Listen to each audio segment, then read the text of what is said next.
नाज़रीन, कोटड़ीअ में civil society पारां बदअमनी ऐं मुनशियात ख़िलाफ़ एहतजाजी रैली कढी वई। तफ़सील ॿुधाइण जे लाइ असां सां वीडियो लिंक ते मौजूदु आहे कोटड़ी मां आवाज़ न्यूज़ जो रिपोर्टर असद मंगरियो।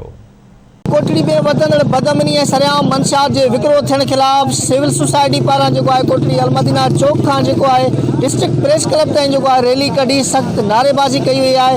हिते उहे अॻवान ऐं शहरी मौजूदु आहिनि। अचो त उन्हनि सां ॻाल्हि ॿोल कयूं त हुननि जो छा मुतालबो आहे। पुलिस पंहिंजो गश्त वधाए बदअमनी फुरू दाड़ा ऐं जेके मंशियात फिरोश आहिनि इनखे फिलफोर जेको बंदि करायो वञे। ही सिविल सोसाइटी कोटड़ी पारां असांजो एहतजाज आहे। असां फ़क़ति अमुन चाहियूं था।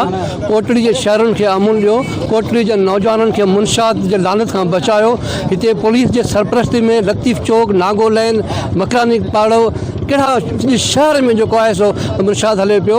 Z21 हले पई, मेमपुरी हले पई पुलिस जी सरपरस्ती में, पर पुलिस बेख़बर आहे। फोरूं वधी वियूं आहिनि। हींअर 2-3 महीना पहिरीं बि एहतजाज रिकॉर्ड करायो असां।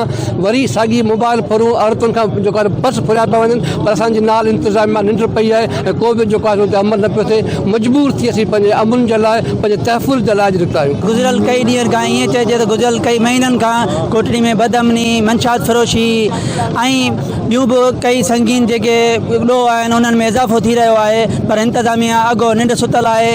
ईअं न थिए जो हे जेके फोरू रोडनि ते माण्हुनि खां फुरनि था, इहे हाणे घरनि में घिरी दाड़ा आणनि ऐं घर वारनि खे, घर धणियुनि खे नुक़सानु पहुचाइनि, के इंसानी जान खे नुक़सानु पहुचे। उन खां अॻु में इंतिज़ामिया खे घुर था कयूं त होश संभालियो, तहरुक वठो। मोबाइल फोन जो तमामु जेको मतिलबु वधी वियो आहे। मुनशियात नौजवान नस्ल तबाह थी वई आहे।